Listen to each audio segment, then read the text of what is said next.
Halo kerabat sekalian, kembali lagi bersama Bohel Film. Pada video kali ini, saya akan menceritakan seluruh alur cerita dari film Bridge of Spies yang dirilis pada tahun 2015. Film ini disutradarai oleh Steven Spielberg dan diperankan oleh beberapa aktor ternama lainnya, seperti Tom Hanks, Mark Rylance, Amy Ryan, dan Alan Alda. Film ini bercerita tentang Jim Donovan, seorang pengacara yang mendapat tugas untuk membela seorang mata-mata Soviet, yaitu Rudolf Ivanovich Abel di masa Perang Dingin antara Amerika Serikat dan Uni Soviet. Yang mana, hal tersebut membuat Jim maupun Abel menjadi orang yang paling dibenci di Amerika Serikat pada kala itu. Dan siapa sangka, keputusan Jim untuk membela Abel dengan sepenuh hati berdampak positif bagi hubungan kenegaraan antara Amerika dan Soviet di masanya. Bagaimana kelanjutan kisahnya? Mari kita langsung ke ceritanya.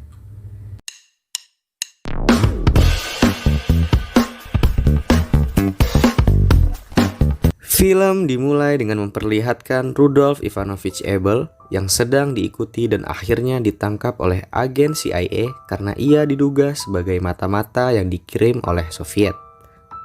Dan scene pun berpindah dengan memperlihatkan Jim Donovan, seorang pengacara asuransi yang sedang berbicara dengan pengacara lain terkait dengan kasus asuransi yang sedang ia pegang.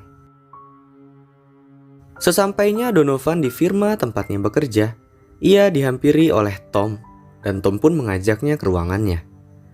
Rupanya, di dalam sudah ada Lynn, yaitu perwakilan dari komite pengacara di Amerika Serikat yang mengatakan bahwa mata-mata Uni Soviet telah tertangkap. Dan Tom pun mengatakan bahwa Abel tidak kenal dengan siapapun dan pengadilan pun melemparkannya kepada komite pengacara.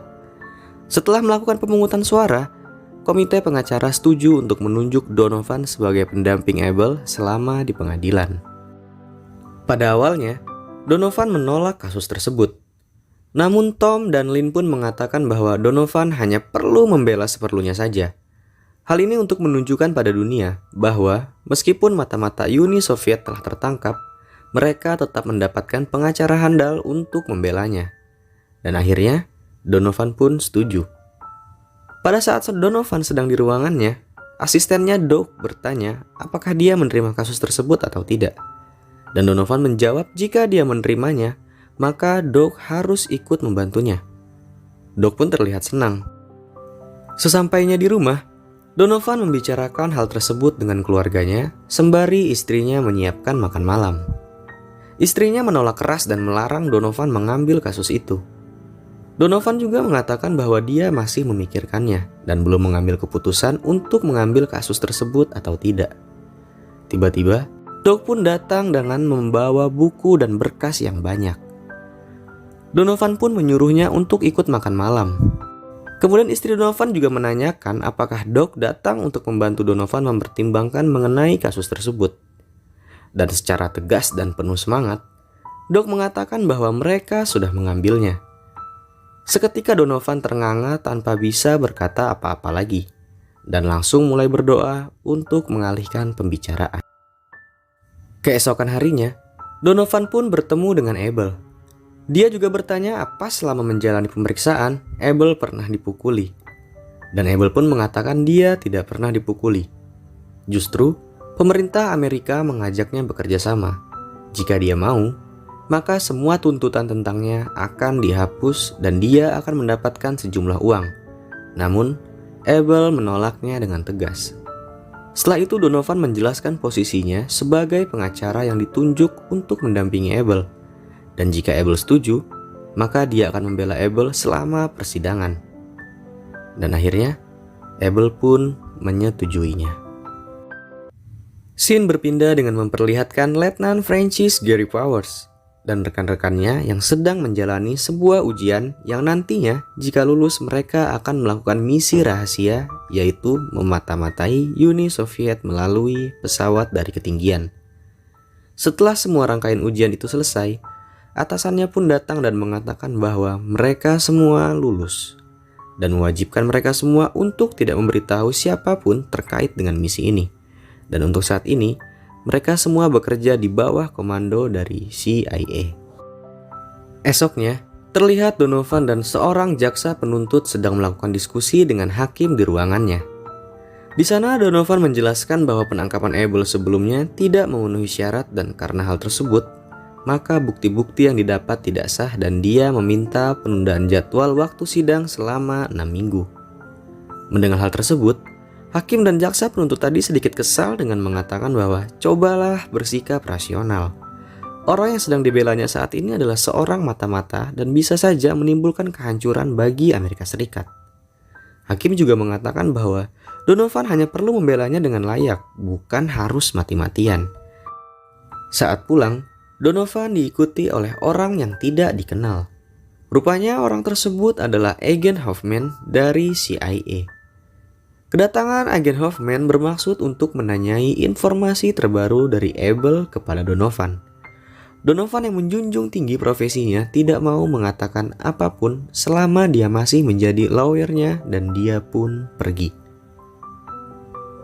Scene kembali berpindah dengan memperlihatkan Letnan Powers dan rekannya sedang melakukan briefing mengenai misi mereka. Dan atasannya mengatakan jika memang suatu saat nanti mereka tertangkap, gunakanlah jarum beracun yang tersembunyi di koin dolar yang akan diberikan pada mereka nanti. Hal ini untuk menghindari bocornya informasi rahasia Amerika ke pihak Soviet. Sebelum sidang pembacaan vonis dari pengadilan, Donovan menemui Abel dan mengatakan jangan terlalu khawatir mengenai vonis mati. Abel pun mengatakan bahwa dia tidak takut mati. Dia juga mengatakan mengapa Donovan tidak pernah bertanya padanya apa dia benar-benar seorang mata-mata atau tidak. Dan Donovan pun mengatakan tidak penting Abel seorang mata-mata atau tidak. Yang jelas, dia akan tetap membelanya karena itu adalah tugasnya. Namun, di saat yang bersamaan, Donovan melihat sikap seorang yang sangat cinta terhadap negaranya. Dan karena hal itu, Donovan pun pergi menemui hakim di rumahnya. Dia mencoba berbicara secara pribadi dengan sang hakim untuk mempertimbangkan kembali hukuman yang akan dijatuhi kepada Abel. Donovan mengatakan bahwa sebaiknya Abel dibiarkan hidup demi keamanan negara. Hakim pun bertanya apa hubungannya membiarkan Abel hidup dengan keamanan negara Amerika Serikat. Dan Donovan pun mengatakan jika suatu saat ada tentara Amerika yang tertangkap oleh pihak Soviet, maka mereka akan memiliki alasan untuk pertukaran tahanan. Dan selain itu, ada pula alasan kemanusiaan yang dikatakan oleh Donovan. Dia mengatakan, apa pantas seseorang mati hanya karena menjalankan tugasnya? Terlepas dia suka atau tidak suka dengan tugas tersebut. Dan hakim pun pergi meninggalkannya tanpa menjawab pertanyaan Donovan. Keesokan harinya, pada saat sidang pembacaan putusan, hakim memvonis Abel dengan hukuman 30 tahun penjara. Seketika, ruang sidang menjadi sangat kacau. Semua pengunjung sidang ingin Abel dihukum mati, dan pada saat Donovan berjalan keluar sidang, dia berkata kepada wartawan bahwa dia akan mengajukan banding. Justru ini semakin menimbulkan kepanikan dan citra buruk dari Donovan semakin bertambah. Di perjalanan, Tom selaku ketua firmanya mengatakan dia sudah melakukan tugasnya dengan baik dan keputusan hakim sudah benar. Jadi, Donovan tidak perlu mengajukan banding. Dia juga mengatakan, jika Donovan terus melakukan hal ini, akan ada banyak dampak untuk firma hukum mereka dan terutama keluarganya. Saat Donovan sedang bersama Abel, Donovan mengatakan strategi mereka untuk banding. Namun, Abel langsung mengatakan Donovan harus berhati-hati dengan pilihan yang dia ambil. Abel merasa sangat berterima kasih dan sekaligus sangat mengkhawatirkan keadaan Donovan ke depannya. Dan hal itu terbukti. Pada saat putrinya sedang menonton TV, tiba-tiba ada beberapa orang yang menembak rumah mereka dan nyaris mengenai putrinya. Dan pada saat polisi datang untuk mengecek, salah satu petugas mengatakan mengapa Donovan sangat ingin membelanya. Dan terjadi sedikit cekcok. Dan saat Donovan melihat sekitar, dia sadar bahwa keluarga mereka semakin dikucilkan oleh lingkungan sekitarnya. Dan tibalah Donovan di Washington untuk melakukan banding. Dan secara bersamaan, Letnan Powers pun melakukan tugasnya untuk memata-matai Soviet. Dan di saat sedang memata-matai, Powers ketahuan sehingga pesawatnya pun ditembak dan dia pun terjatuh bersamaan dengan kekalahan Donovan di pengadilan banding tersebut. Pada saat Donovan di kantornya, dia mendapat surat dari Jerman Timur yang berterima kasih atas perbuatannya, dan tertanda pengirimnya adalah istri dari Abel. Namun, di saat Donovan menemui Abel, dia mengatakan bahwa itu bukanlah istrinya, melainkan perwakilan Soviet di Jerman Timur. Dan secara bersamaan, terlihat Powers yang telah tertangkap oleh Soviet sedang menjalani sidang vonis hukumannya. Powers pun dijatuhi hukuman 10 tahun penjara. Di tempat lain, terlihat Donovan sedang bertemu dengan Tuan Dulles, pemimpin CIA. Dan ada juga agen Hoffman di sana. Dulles mengatakan maksud dari surat yang diterima oleh Donovan adalah bahwa Soviet ingin melakukan penawaran kepada mereka. Mereka melakukannya lewat Jerman Timur karena pada dasarnya mereka masih tidak mengakui bahwa Abel adalah warga negara Soviet. Donovan pun bingung dan bertanya untuk apa penawaran tersebut.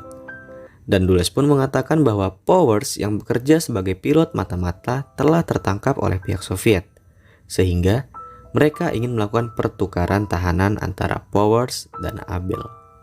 Dan Dulles meminta Donovan yang menegosiasikan pertukaran tersebut, karena Donovan adalah warga sipil sehingga bukan atas nama pemerintah Amerika yang melakukannya dan harus merahasiakannya dari siapapun. Sehingga jika terjadi sesuatu atau pertukaran tersebut gagal, pemerintah Amerika tidak akan dipermalukan. Dan pertukaran tersebut akan berlokasi di Jerman Timur, yang dimana Jerman Timur dan Barat sedang berselisih dan sedang dalam proses pembangunan tembok Berlin. Dan tanpa berpikir panjang, Donovan pun setuju menjadi negosiator tanpa mendapatkan perlindungan dari pemerintah Amerika. Scene berpindah dengan memperlihatkan kondisi di mana tembok Berlin sedang dibangun. Terlihat seorang anak muda yaitu Frederick Pryor, seorang mahasiswa asal Amerika Serikat yang sedang menyeberangi tembok yang belum selesai dibangun demi menjemput profesor dan anaknya. Karena sang profesor sedang tidak ada, maka Frederick pun pergi bersama anak profesor tersebut, yang mana menurutnya besok tembok tersebut sudah jadi dan dia tidak bisa meninggalkan Jerman Timur. Namun, saat akan lewat, rupanya jalan yang tadi ia lewati sudah terlebih dahulu ditutup. Sehingga dia menyuruh anak profesor tersebut pergi, dan Frederick pun mengatakan kepada tentara di sana bahwa dia adalah seorang mahasiswa. Namun, tentara di sana tidak peduli dan akhirnya memukul dan menangkapnya. Sesampainya di Jerman, Donovan yang ditemani oleh agen Hoffman sedang berbicara dengan agen pemerintah yang menjelaskan situasi yang ada di sana. Dia juga mengatakan bahwa sebenarnya ada satu tahanan lagi, yaitu Frederick Pryor yang telah ditangkap sebelumnya. Dan di saat Donovan juga ingin menyelamatkan Frederick, agen Hoffman mengatakan jangan pedulikan itu, karena fokus misi ini adalah pertukaran Abel dan Letnan Powers. Lagi pula, Frederick bisa diselamatkan lain waktu, katanya. Sesampainya di rumah singgah, Hoffman dan Donovan mendiskusikan mengenai agenda besok. Dan sesuai jadwal, besok siang Donovan akan menemui Vogel di Kedutaan Besar Soviet di Jerman Timur. Dan keesokan harinya, ketika Donovan sedang menuju Kedutaan Soviet, di jalan ia dicegat oleh tentara yang berjaga di sana. Setelah Donovan menunjukkan paspor dan lampiran yang ada pada paspornya, ia pun diizinkan lewat. Dan sesampainya di Kedutaan Soviet, Donovan langsung diantar ke sebuah ruangan, yang ternyata Vogel tidak ada di kedutaan tersebut. Dan Donovan malah bertemu seorang wanita dan seorang anak yang mengaku sebagai istri dan anak dari Abel. Tentu saja mereka bukan istri Abel, melainkan orang yang disuruh menyamar oleh pihak Soviet untuk mengetahui apakah Abel sudah berada di Jerman Timur atau belum. Setelah mengetahui Abel tidak ada, tiba-tiba keluar seorang pria dari sebuah ruangan. Dia bernama Ivan Siskin, yang mengaku sebagai sekretaris di kedutaan tersebut. Di saat mereka sedang berdiskusi mengenai pertukaran antara Powers dan Abel, tiba-tiba Donovan menambah satu orang lagi, yaitu Frederick Pryor. Mendengar hal tersebut, Siskin kaget dan mengatakan bahwa pihaknya tidak menahan Frederick. Yang menahannya adalah pihak Jerman Timur, dan Soviet tidak punya hak untuk pertukaran tersebut. Awalnya Siskin menawarkan untuk Amerika membebaskan Abel terlebih dahulu, lalu mereka akan membebaskan Powers beberapa bulan kemudian. Donovan pun tidak setuju. Dia mau pertukaran tersebut dilakukan secara bersamaan. Dan dengan kemampuan negosiasinya, Akhirnya Siskin setuju untuk mengirim proposal terlebih dahulu kepada Moskow. Dan untuk melihat jawabannya, Siskin mau Donovan kembali lagi untuk bertemu dengannya. Dan soal Frederick, Siskin menyuruh Donovan langsung menemui Vogel dan memberikannya sebuah alamat. Sesampainya di sana, Donovan dan Vogel setuju untuk melakukan pertukaran antara Frederick Pryor dan Rudolf Abel. Yang secara bersamaan, Donovan juga telah setuju untuk menukar Rudolf Abel dengan Letnan Powers tanpa diketahui oleh Vogel. Di sini keadaan benar-benar rumit, dan sepulang dari sana, Donovan diberitahu bahwa Siskin bukanlah seorang sekretaris di kedutaan. Dia adalah seorang kepala KGB di Eropa Barat. Dan Sin pun berpindah dengan memperlihatkan Powers yang dibangunkan dari selnya. Dia dibawa ke sebuah ruangan untuk dicuci otaknya agar mau membelot ke Rusia. Dan setelah mengatakan beberapa kata, Powers pun dikembalikan kembali ke selnya. Dan terus-menerus seperti itu. Mereka juga menanyakan informasi-informasi rahasia kepada Letnan Powers. Dan Letnan Powers pun terus mengatakan bahwa dia tidak tahu. Dan juga terlihat Abel yang sedang dibangunkan di selnya. Dan terlihat seperti dia juga akan dimintai keterangan yang sama seperti yang dialami oleh Powers di Soviet. Dan kembali terlihat Donovan dan Siskin yang sedang berbicara. Siskin mengatakan bahwa pihak Soviet setuju untuk melakukan pertukaran dan akan dilaksanakan di jembatan Gilenik pada hari Sabtu jam 5 pagi. Setelah itu, Donovan menemui Vogel. Namun, ternyata Vogel telah mengetahui bahwa Donovan sudah bersepakat dengan Soviet sebelumnya. Dia pun menolak untuk memberikan Frederick pada mereka. Dan Sin pun berpindah dengan memperlihatkan Abel yang sedang dalam pesawat menuju Berlin. Yang secara bersamaan, terlihat pula Donovan yang sedang di dalam kereta. Di perjalanan, dia melihat 3 orang yang mencoba memanjat tembok tersebut secara diam-diam. Dan akhirnya, mereka pun ditembaki oleh tentara yang berjaga di sana hingga semuanya tewas. Dan keesokan harinya saat Donovan sedang menunggu Jaksa Agung Jerman Timur, dia menitipkan pesan pada seorang anak didiknya dengan mengatakan, pertukaran tidak akan pernah terjadi jika mereka tidak mendapatkan Pryor. Dan setelah itu Donovan pun pergi. Dan saat Donovan, Hoffman, dan agen lain sedang menunggu keputusan penukaran Abel untuk Powers dan Frederick, tiba-tiba ada telepon yang mengatakan mereka setuju untuk penukaran 2 untuk 1. Namun, ada syaratnya. Mereka tidak akan memberikan Powers dan Frederick di tempat yang sama. Namun, Frederick akan diantarkan secara terpisah setelah Soviet menerima Abel. Dan tibalah di saat penukaran. Suasana di jembatan tersebut sangat mencekam. Pihak Soviet dan Amerika telah menyiapkan sniper yang siap menembak untuk berjaga-jaga jika pertukaran tidak berjalan sebagaimana mestinya. Dan setelah pihak Soviet tiba dengan membawa Letnan Powers, pertukaran pun dilakukan. Namun, di tempat lain belum ada kabar bahwa Frederick telah diantar. Jadi, Donovan dan Abel pun menunda pertukaran tersebut. Di saat keadaan sedikit tegang, tiba-tiba ada pemberitahuan yang mengatakan bahwa Frederick telah diantar. Kemudian pertukaran pun terjadi dan film pun selesai.